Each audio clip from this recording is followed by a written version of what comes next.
Hello and welcome to episode number 64 of Behind the Impact. I'm your host, Jeremy Brown. In this episode, Sirene Abou-Chakra joins the show. Sirene, welcome to Behind the Impact.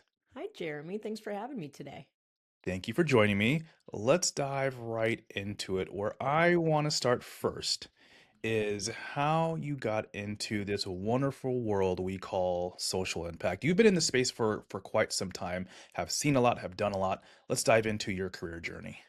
Sure. I think, like so many people that graduated at my time, I was trying to figure out what direction my career would go in and spent a lot of time wondering if law school was the right move for me right after undergrad. And what I did is I applied to a number of jobs, thought it would be really nice to get some real world experience first. And so I took a job with Google right out of undergrad at the University of Michigan. Um, and there I started working on Google Maps, which was really cool back then. It was not the number one mapping provider in the country yet. MapQuest still was. Street View was still, this faraway idea that people thought was outlandish. And I did that for about 2 years, and I thought to myself, hey, listen, Google's a great company, but where is my purpose? Where's the social impact happening? And it wasn't. And I thought about leaving Google when I came across a team internally called the Elections and Issue Advocacy Team. And that was my first opportunity to say, hey, like, what if I stayed in this company but found an angle or a process to which I could promote the positivity that can come out of using technology. And so this was like a brand new team at the time. There were only a couple people on it, and the idea was really simple, which is how do we get nonprofits, uh, elected officials, government agencies, how can they use technology to advance their missions? And can we get them that technology into their hands? And when we first started this was probably 2009.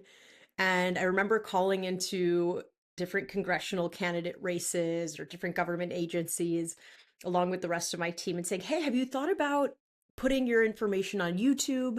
Have you considered maybe what a website could do for you? And I would say most people thought we were spam or a scam of some kind.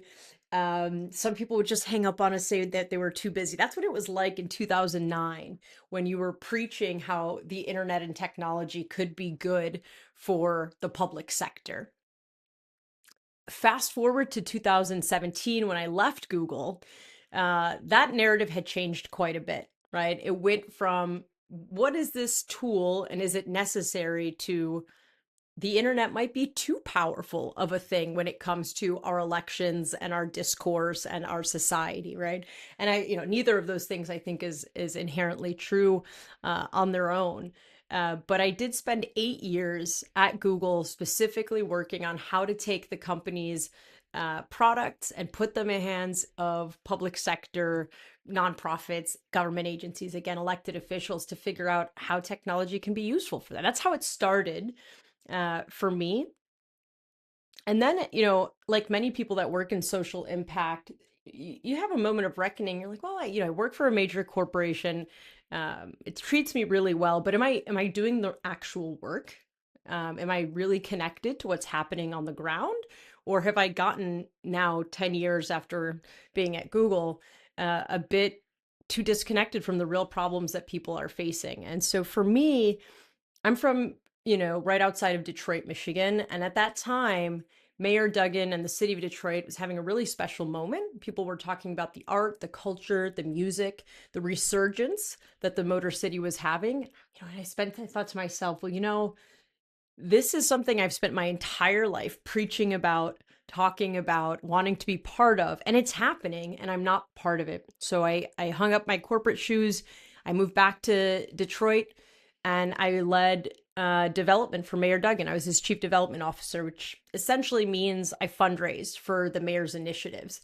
And in that capacity, I understand this was like a really cool job to get in city government. And I often say to people that city government's a little bit of everything. No matter what you do in city government, you're expected to know a little bit or a lot actually about everything. And so I got to meet with every different department from workforce to parks and rec to the health department, public safety, and you get to understand all of the issues that they're facing, all of the projects that they're implementing.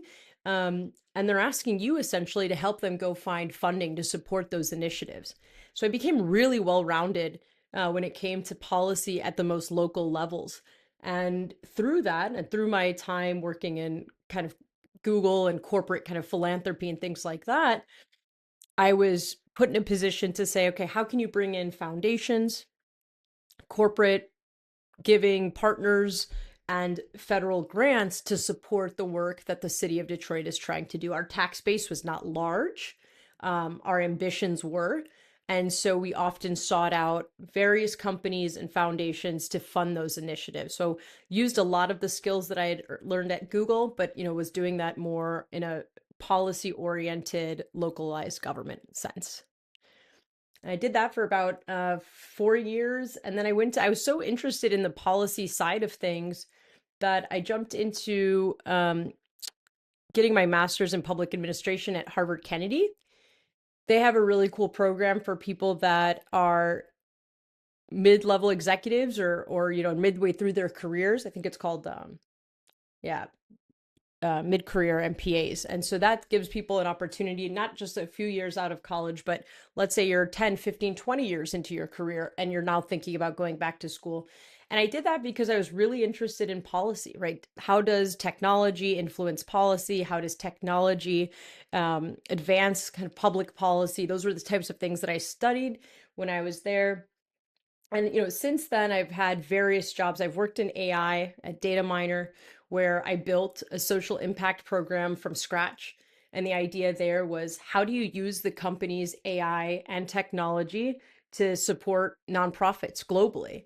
And at a time when people were very concerned about AI, and I would say that that concern is only growing, and there is very rational concern, right? In terms of, is this thing going to help us or is it going to hurt us? And I think I've spent my career saying I'm not going to spend too much philosophical time wondering if it's good or bad. I think that, and I know a lot of my friends will push back on me now, but I will say that I believe it's inevitable. I think a lot of folks, don't necessarily want to hear that. I do believe AI is inevitable, and I've made it my mission to take those technologies and put them in the hands of people doing good things.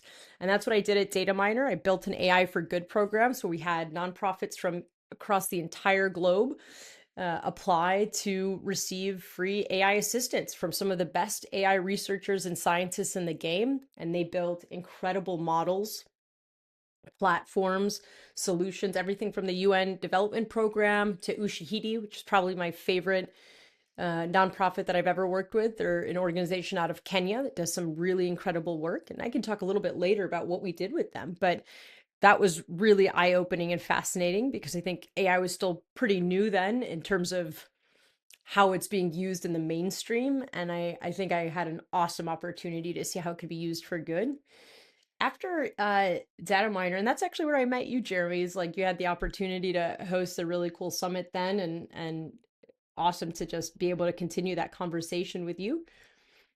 But I've also worked at Airbnb, and I've worked at other places where, again, how do you use AI and technology to make sure that communities, local governments, and people are satisfied with the company and with the goals that you're setting out? And so I've had a lot of experience in that, and love to talk to you today a little bit about some of the things that I've learned and continuing to learn in that space. If you went back to Google, the moment when you realized you needed more purpose, what was driving that? What made you feel like you needed a deeper purpose professionally? It was something that has always spoken to me. It's like, how am I connected to the community that I'm from? And how am I connected to this world? And how are we all working together to make it the type of world where there is no poverty? Because I think that's certainly something we can achieve. And we just enhance the quality of life for people. I think that's my North Star. I wasn't going to get too political on your podcast, but 2016 was a big year politically. And when the elections went a certain way, I think like many people, I had this reckoning. Like, when people ask, what did you do? What were you a part of? when this other form of communication and politics took hold, I wanted to be part of something bigger than me. I also wanted to focus on the local level. I felt that there was a lot of noise the higher you go, but if you really want to see what's happening, what real people are dealing with, and if you really want to make a tangible impact, the way that I found to do that is get as hyper local as possible, whether it's community groups or your local government. Those tend to have fewer philosophical debates and more, does building this park increase, our opportunity for economic development in this area? Or does it affect housing prices so much so that we should rethink it? And these are real questions that have real outputs, and those decisions impact real lives. And so I think part of it was also, how do I get away from some of the noise and start to be part of something that is, in my mind, actually driving the quality of life forward for people. And then going to Dataminr, so you built the impact function from scratch there. Take me back to the moment when you joined the company and you're tasked with building out this function. Where did you start? This was a tough one, because you do ask yourself as a leader, where do I start? And I think this was really important, is I didn't have to be as creative as I thought I had to be. I think what I did in that moment is what I would do again, and what I would encourage social impact leaders to do when developing their programs, their initiatives. It's to take the goals of the business itself and make those your goals, not just to help drive them, but actually make them the same goals. So when I was at Dataminr, the goals of the company were to advance our tools and our technical capabilities. That was one goal. I mean, they get more specific than that, but like generally speaking, that was one goal. Another goal was to drive our storytelling and our marketing so more people were comfortable and familiar with both our company and AI in general. It was the second goal. So I'll stick with those two goals. I was like, those are not going to be, we're not going to have variations of those goals. Those are going to be our goals. And so when I built my program from scratch, I said, okay, I'm going to build a program not to make people feel like we're a good company, not to make people feel like we care. No, we're going to do authentic things that lean into our actual capabilities. And we're going to do those things in alignment with what senior leadership of the company is interested in, because we don't want to be, when push comes to shove and when times get difficult, and they always do, we don't want to be the cost center that can get removed because it's not advancing the way that the technical capabilities of the product are getting better, or we're not advancing our storytelling and our marketing, and our overall brand kind of awareness. And so I set those as our goals, and I built a program that promoted those ideas. So for the AI for Good program, it wasn't just let's build a solution for nonprofits and hope that they use it, and then we'll talk about how great we are. It was more like, okay, we're going to listen to what your needs are. And then based on what your needs are, we're going to build new functionality, or we're going to add new sources, or we're going to develop our product in such a way that it not only solves your problem, but it makes us stronger as a company for having participated in that process with you, right? And that was, I think, really key, because it wasn't just a one-way conversation. Again, I had people, especially on that team, that push back a little bit, and I think this is important to talk about, right? That there are people that say, this doesn't feel great, right? Like, I feel that we should be focused entirely on the needs of our social impact partners, and that this is not altruistic in its core, and it doesn't feel great. I had, a teammate, someone that reported to me, that said that, and I want to acknowledge that that is a legitimate feeling, right? That is a legitimate feeling. What I said in response then, and what I continue to believe now, is that we're able to help a lot more people, and we're able to do a lot more things when we have additional resources and people behind us. And the way that I can accrue as many resources and funding and people is by advancing the goals of the company while we help individuals. It might be right, it might be wrong. It just happens to be the way the world works, or at least the way that this country works, right?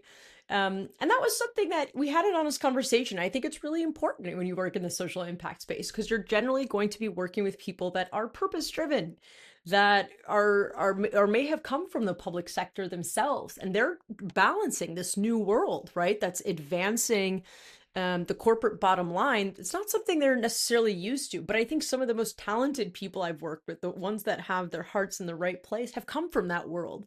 So I do think it's important to sit down and talk about these balanced priorities, these competing priorities, and how we could really make the best out of both of them.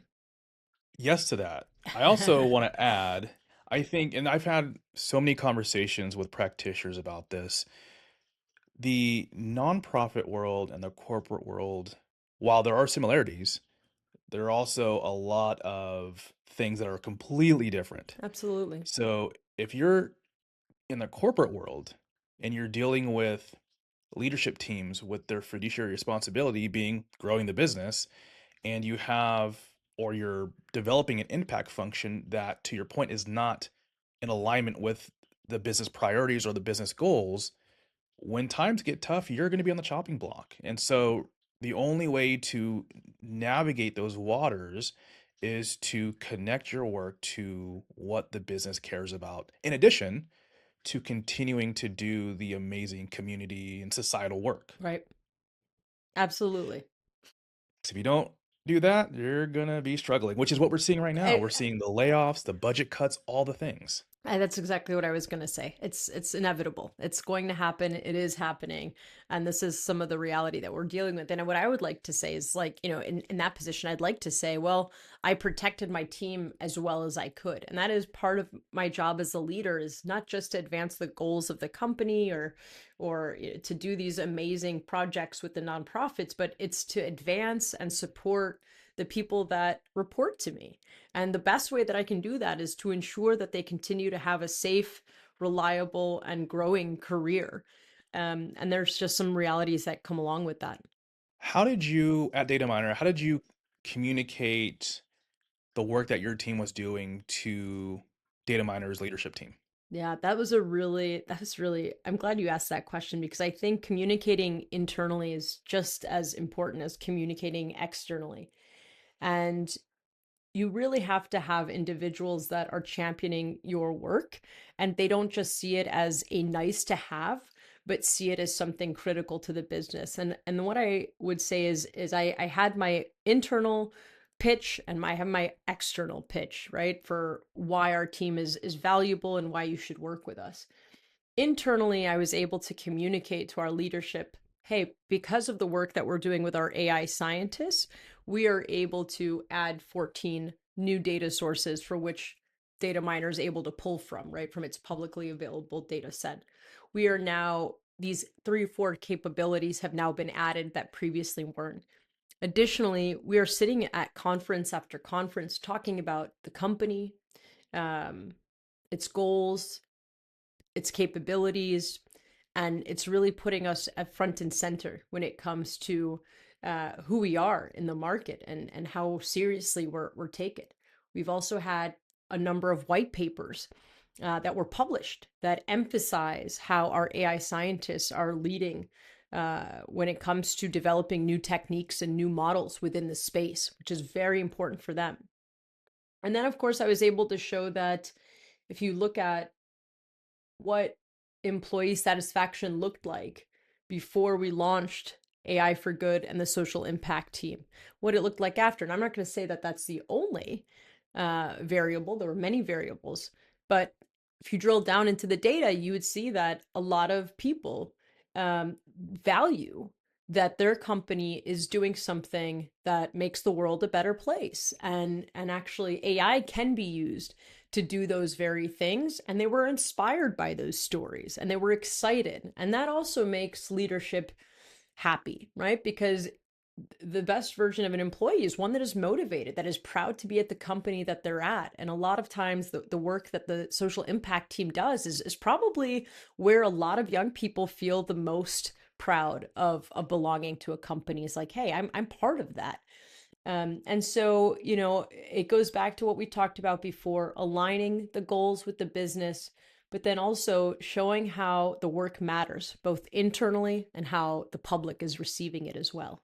How often did you find yourself having to educate your leadership team on the value of social impact and what it means to the business? Quite a bit. And I'd say though that, you know, while it's tricky to do so in the social impact space, I'd say it's no different than what a lot of other division heads have to do, which is justify their need for more headcount or their need for a bigger budget. And for me, I backed into a lot of different things, right? The most easy way to do it is a little bit of what I talked about here. Name the conferences, the white papers, the logos that you have partnered with. And that was one actually I glossed over. But this idea that as a data miner, it's a late stage startup. Some people know what it is, some people didn't. What brought us legitimacy before IPO is who are these, logos, these identifiable, reputable partners that you are working with that we can put their names on the website, right? And so whether that's the World Wildlife Fund, UN Development Program, the Nature Conservancy. These are various groups that we worked with. Human Rights Campaign. I mean, it goes on and on and on, right? And so that was also something that was valuable to them as well. Is depicting and visualizing the various partners that brought us legitimacy prior to IPOing. Um, so yeah, I would say that, I focused a lot on taking their goals, making them ours, and then telling that story effectively. I was on a podcast recently, and the host asked, and I'm paraphrasing here, but essentially, there is so much data out there that shows the value of social impact and sustainability for businesses. Why is it still so difficult to get executives to buy in fully? And my response was, well, when it comes to the research, who is reading that research? Practitioners, not leadership teams. And so, what leadership teams know about social impact is different from what actual practitioners know about the work. And so, I feel like there is an education gap. I do feel like more practitioners need to put on an educator hat and be comfortable going to their CEO, CFO, COO, whoever it might be, and have those strategic conversations around this is what the data shows, this is what it means for our business, here are the opportunities. I couldn't agree with you more. I couldn't agree with you more. I think that's absolutely right. I think we sometimes get caught in our own world, maybe using our own language and forget that that might not resonate with our leadership above and to the right of us. And so, I think the point holds right now, which is, social impact on the chopping block right now. And politically, I think that there's some questions about whether it's social impact or DEI or some of the softer elements of the business. They're being questioned right now, and I think the best way to make them to take them off the question block and to really force them as a critical part of the business by aligning them fully and completely from the very beginning to the goals of the business themselves. And I think that's where you have an easier time. And I sound like a broken record there, but you'll have the best time convincing your senior leadership that the work matters if the goals are fully aligned with their goals.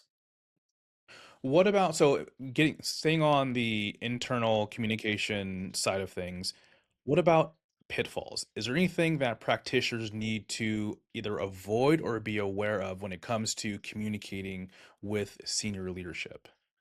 Look, I think the customers have gotten a lot more astute, and inauthentic marketing or messaging, there's just little capacity for that in the public space right now. And so, if the message behind the social impact is it's important to do the right thing and it stops there, or this is what's valuable to young people and it stops there. And there isn't a more analytical approach to why we are doing something, why we can do it better than somebody else, why it should be something that, a space that we fill, I think you run into a potential problem the same way that right now a lot of young people will roll their eyes when there's a rainbow version of a logo. Like that's not enough, right? It's not enough. The performative stuff is not enough. um it really needs to be an authentic extension of who you are. When we were at Airbnb did this great thing where if there's a natural disaster, specifically the Palisades fire that was tragic and just overhauled an entire community and displaced so many people, well, Airbnb does housing. That's what Airbnb does. And so Airbnb was in a position to say, hey, these homes that are near the Palisades area, we're going to comp those for free for individuals who have lost their home as they're dealing with some of the most difficult moments of their entire life. That resonates a lot more than Airbnb, I don't know, sending in rescue trucks. Like that wouldn't make sense, right? Like why is Airbnb in a position to do that? Just because they want to show up in a difficult time? It falls flat. So I think it's really critical to think about who are you, what do you do well, and how do you authentically show up so that you're relevant, that your product is relevant, that your service is relevant. I think that's really important. Someone had reached out to me recently, and so she's in the nonprofit sector. She wants to make a career pivot into the corporate sector and corporate impact. And I was curious, from your perspective, what are some of the skills that practitioners need now and moving forward to ensure that this work continues and is durable for the long term? It's a little bit of what we were just talking about. I think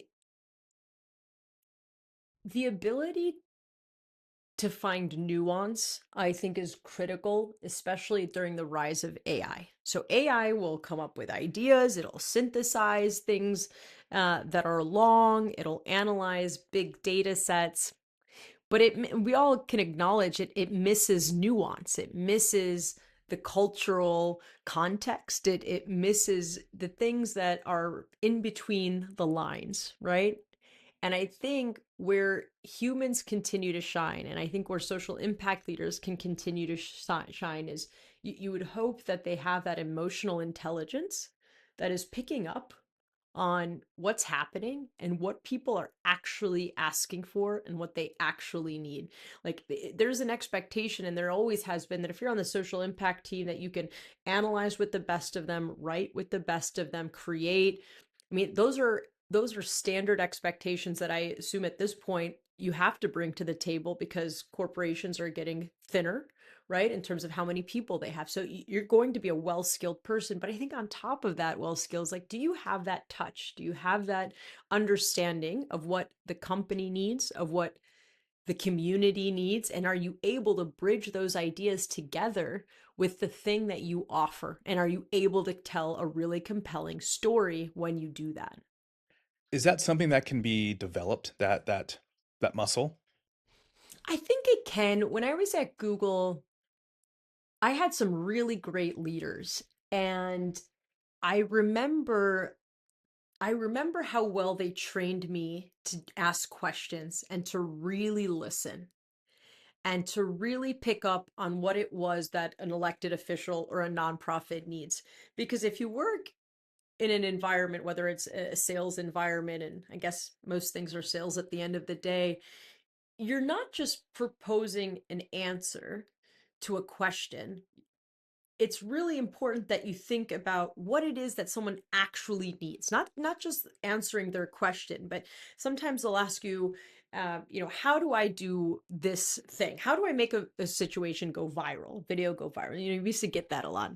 So it's not easy to go viral. That's kind of the point. But what are they actually asking you for? They're like, we want brand engagement. We want brand engagement with these people at these times, and we want to be perceived as this way. And if you really take their question apart and you answer the questions that they're not answering, and you spend time really thinking about their business and researching their business and checking what's on Twitter and checking what's online and sitting back and having a conversation with your colleagues about it, you're more likely to come out of that with an understanding of what the actual customer wants than it is just an answer to their question, right? An answer to their question is the bare minimum. And so I would say spending years of having good leaders that just kept pushing me, kept saying, well, what do you think that really means? Why do you think that is? What else could be happening right now that would drive that interest?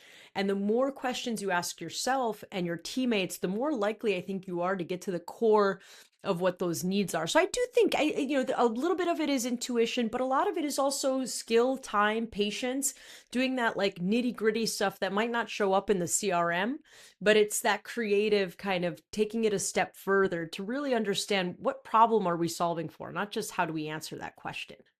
Getting back to building Dataminr's impact function from scratch, what are some of the lessons that you learned actually building a function?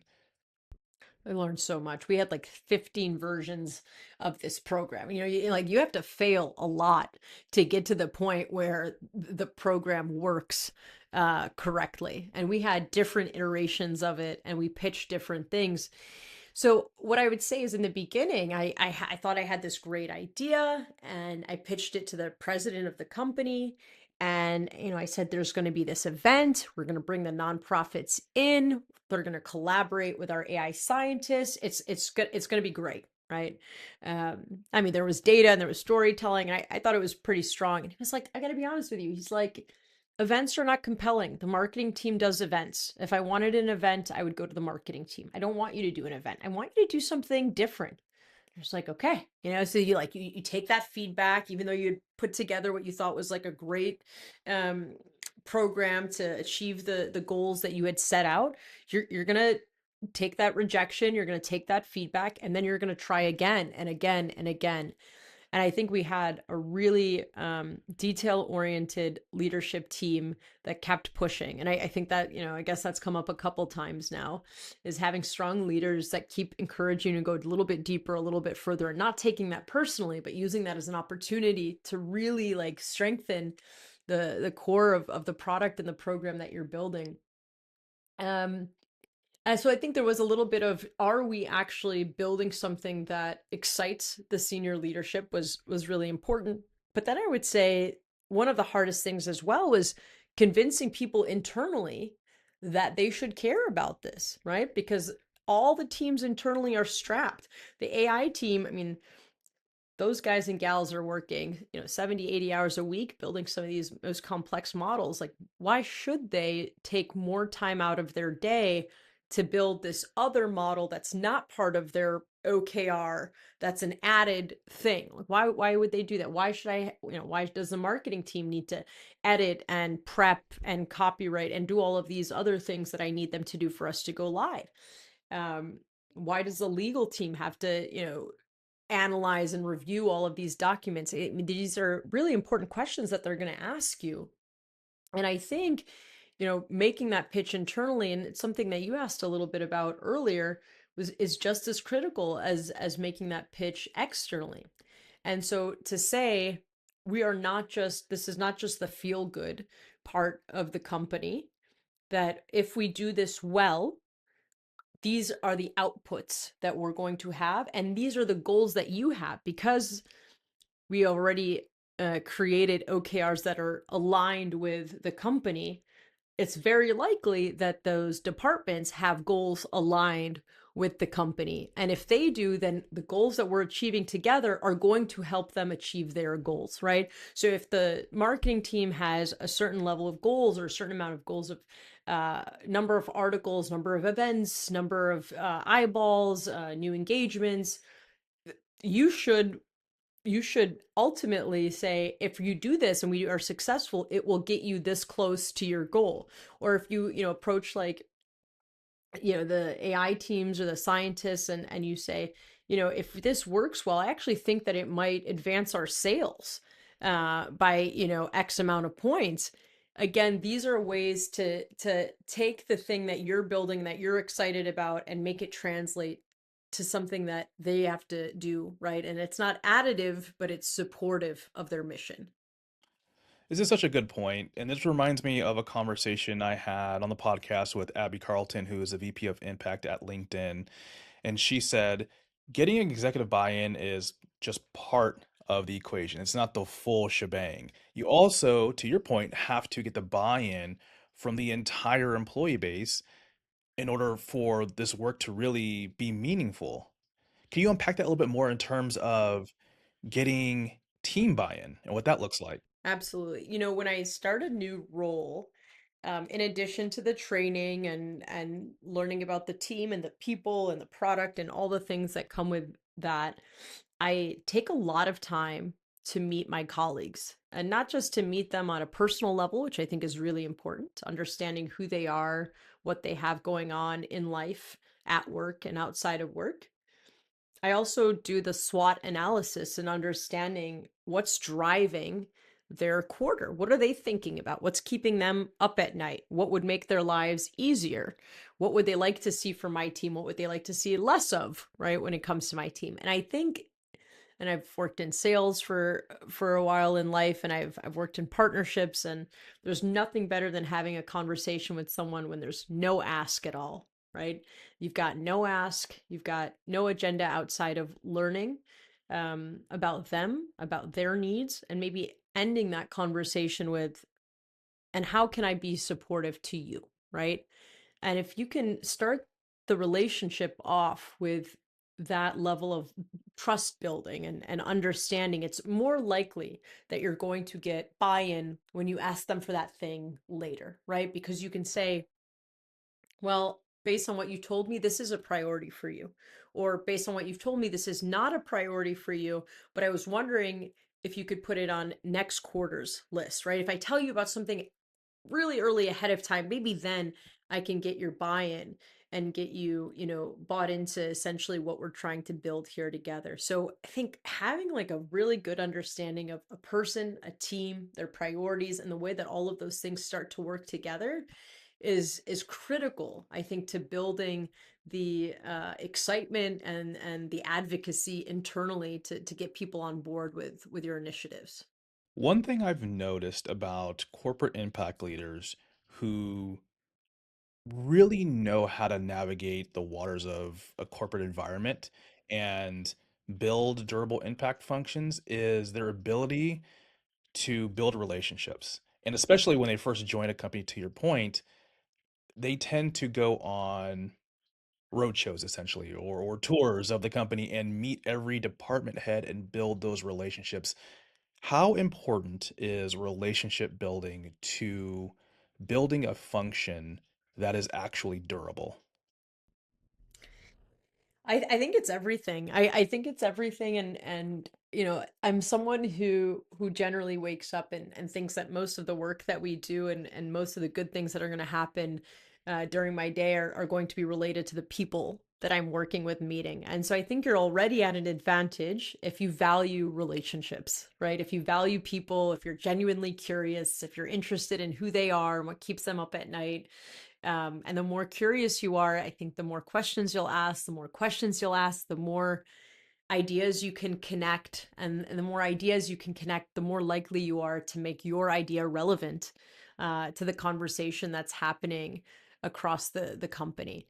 And when it comes to relationships, I also think, when I was at the city of Detroit, there, was this bank president who went up on a speech and had a speech about this economic development plan that we had put together. And I remember that he spent maybe the first half of his speech calling people out by name and getting really specific about what it is that they did and why it was important to what we had accomplished together collectively. And that was, maybe his speech was 20 minutes. He spent 10 minutes. And this is someone who high powered, powerful individual, and he took the time to mention people by name and give them the credit that they deserve for putting in that hard work. And I remember thinking to myself, giving people credit takes nothing away from anybody else, right? Like it's like the bucket that has credit in it is like endless, right? Like you can give credit to like the entire marketing team and the entire legal team and get specific about how they helped you and the amount of hours it took and why it was innovative and how what they did made it possible. And if you get really specific and you are authentic about how different people helped you and why it was integral to the success of the program, I think you're also more likely to get their support and help in the future as well. Let's shift gears a little bit and talk about corporate impact as a field. Now, you've spent quite a bit of time exploring AI and working in the AI sector. What are some interesting applications that you've seen when it comes to AI for good? There are a couple. I will I'll mention the one nonprofit that I mentioned earlier, Ushahidi. Ushahidi is a Kenyan nonprofit, just brilliant people. And what they started out with is building like a crowdsourcing app platform that allowed Kenyans to report any election irregularities that they might have been observing at a time when tensions were really high between the government, some protesters, and just generally things on the ground. And so it started out with a very specific goal: election irregularities. And then they realized, well, the election is over, but we still have this platform. And we had a lot of buy in from Kenyans across the entire country. Why don't we use this app to increase and to enhance the lives of people?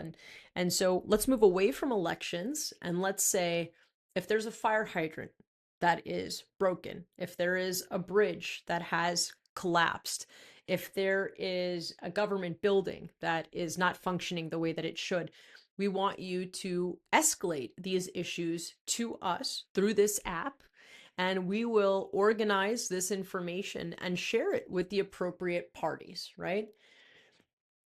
The good news and the bad news for Ushahidi was that the app was wildly popular, like wildly popular. Like people started downloading it, and even if you didn't have an app, you could SMS your request or your submission in, and it got to the point where they had a few volunteers, then they had to have 50 volunteers that would essentially like scope out every single thing that came through. Where was the submission from? What did it involve? Geocode it, time it, label it, all the different things, which is a very, very, very manual process. And so they weren't able to get through pretty much any of these. Maybe like 10%, I think they were getting through of requests that were coming in. The nice thing about AI is it scales processes and it automates processes like that rather quickly. And so what our team was able to do at Dataminr is take the now years of data that had been coming in from residents, and something that would have taken their volunteers months to do, it took minutes for our AI system to say, okay, uh, this is a hotspot of this issue. These are the topics we heard the most about. When it comes to race or gender or age, these are by topic, the things that are top of mind. And that information, as you can imagine, is used for a plethora of things. So if you are an NGO or a service provider in Kenya, you can look at that and say, these are the needs of the Kenyan people. If you are a government official, you can look at that and say, by priority, where should your focus be? So that was like a really cool way to take a lot of data that was just sitting there. And I think this is something that's really important for a lot of nonprofits, is to think about this like decades of data that a lot of them are sitting on. And how can you translate that data into something really useful for what the future of your organization looks like? I think that's a really compelling case for AI, is to think about the organizing, the labeling, and the forecast, and even I was gonna say the forecasting. So now that you know what the issues have been, does that help you understand what the issues will be, right? And that's where you can get pretty sophisticated in starting to foresee or forewarn yourself and prepare for other things that are coming down the pipe. So Ushahidi is really great. I love the way that they used AI. Um, there's stuff all over the internet about how we partnered with them. So Dataminr plus Ushahidi. And then there was this other group called Mnemonic. Mnemonic is a Syrian human rights organization. And what they did is they collected images, audio, video of human rights abuses that were taking place in their part of the world, in the Middle East, in the region. And it became a database where one could access the various human rights abuses from the Syrian regime onto the Syrian people. And this is the type of information that academics, human rights organizations, journalists could all access and use in a thoughtful way. The difficult thing is when you upload pictures and videos and sounds, it's not really easy to comb through that information, not to mention it's very psychologically and emotionally draining for people to have to organize that information by the various regions, time, types of abuse and whatnot.